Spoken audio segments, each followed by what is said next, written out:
Assalamualaikum warahmatullahi wabarakatuh. Halo teman-teman. Pada kesempatan kali ini perkenalkan, nama saya Siti Taminatul Ulum dengan NIM 25102080163. Saya di sini akan mempresentasikan materi yang berjudul penerapan integral dalam menghitung surplus konsumen. Nah, pada presentasi ini saya akan menjelaskan pengertian surplus konsumen, manfaat dalam ekonomi, serta bagaimana integral digunakan untuk menghitung surplus konsumen melalui contoh soal. Kita masuk ke pendahuluan. Yang pertama itu integral. Integral itu merupakan salah satu konsep dalam kalkulus yang digunakan untuk menghitung nilai total atau luas suatu daerah. Nah, di dalam bidang ekonomi, integral itu memiliki banyak penerapan seperti menghitung total pendapatan, total biaya, total surplus konsumen, dan surplus produsen. Nah, melalui integral, para ekonom dapat mengukur bagaimana manfaat ekonomi yang tidak dapat dihitung hanya dengan operasi matematika biasa. Nah, pada presentasi ini, fokus pembahasan itu kita pada surplus konsumen. Selanjutnya kita masuk ke pengertian surplus konsumen. Apa itu surplus konsumen? Surplus konsumen itu adalah selisih antara harga maksimum yang bersedia dibayar oleh konsumen dengan harga yang benar-benar dibayarkan di pasar. Dengan kata lain, surplus konsumen itu merupakan manfaat tambahan yang diperoleh oleh konsumen karena mereka membeli barang dengan harga yang lebih rendah daripada nilai yang mereka rasakan terhadap barang tersebut. Nah, konsep ini tuh juga sering digunakan untuk mengukur tingkat kesejahteraan konsumen dalam suatu pasar. Nah, agar kita lebih mudah untuk memahami, coba kita lihat contoh berikut ini. Misalnya seseorang itu bersedia membeli sebuah buku dengan harga Rp100.000. Namun ketika datang ke toko, harga buku tersebut ternyata hanya Rp80.000.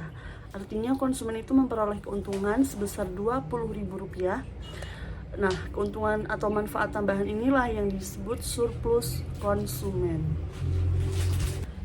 Sekarang kita masuk ke manfaat surplus konsumen.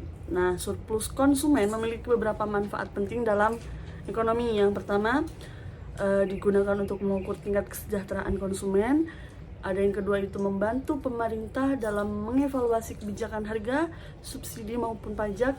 Yang ketiga itu membantu perusahaan memahami bagaimana perubahan harga mempengaruhi kepuasan konsumen. Nah, oleh karena itu, surplus konsumen itu menjadi salah satu indikator penting dalam analisis ekonomi mikro. Baik, kita sekarang masuk ke contoh soal.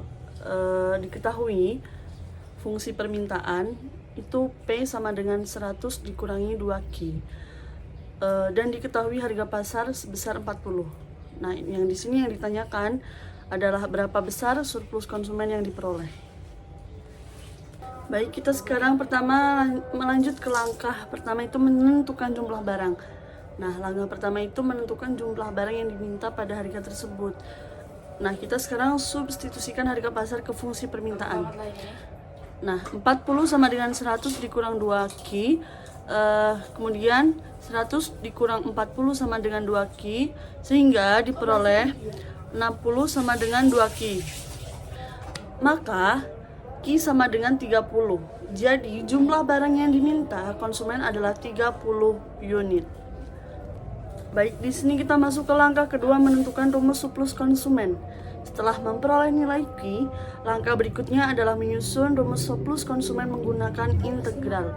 Nah, rumus yang digunakan adalah surplus konsumen sama dengan integral dari 0 sampai 30 dari 100 dikurangi 2Q terhadap Q, kemudian dikurangi 40 kali 30.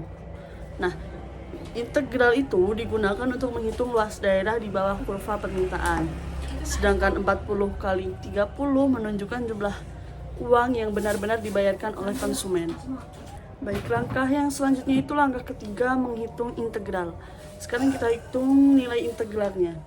Nah, integral dari 100 dikurangi 2Q terhadap Q itu adalah 100Q dikurang Q kuadrat. Kemudian kita substitusikan batas atas yaitu 30. 100 kali 30 dikurangi 30 kuadrat. Hasilnya 3000 dikurang 900 sama dengan 2100. Jadi nilai integralnya adalah 2100.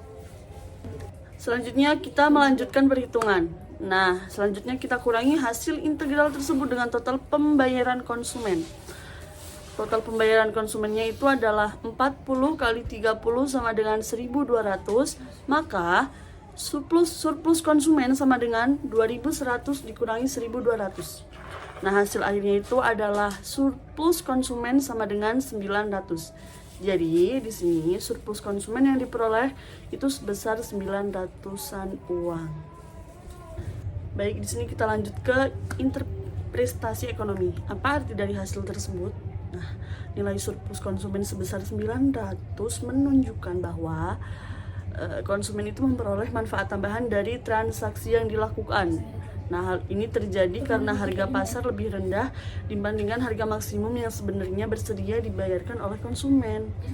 Nah, semakin besar nilai surplus konsumen, maka semakin besar pula manfaat yang dirasakan konsumen dalam pasar tersebut. Nah, kesimpulannya di sini dari pembahasan yang telah dilakukan dapat disimpulkan bahwa pertama, surplus konsumen itu adalah manfaat tambahan yang diperoleh konsumen karena harga pasar lebih rendah daripada kesediaan mereka untuk membayar. Yang kedua, integral itu digunakan untuk menghitung luas daerah surplus konsumen. Yang ketiga, berdasarkan perhitungan yang telah dilakukan, diperoleh surplus konsumen sebesar 900 satuan uang. Yang keempat, penerapan integral itu dalam ekonomi sangat penting karena membantu mengukur kesejahteraan konsumen. Yang terakhir, penutup mungkin demikian presentasi mengenai penerapan integral dalam menghitung surplus konsumen. Semoga penjelasan ini dapat menambah pemahaman mengenai bagaimana integral digunakan dalam bidang ekonomi. Saya di sini pamit mengundurkan diri, mohon maaf sebesar-besarnya kalau ada salah-salah kata. Terima kasih atas perhatiannya. Wassalamualaikum warahmatullahi wabarakatuh.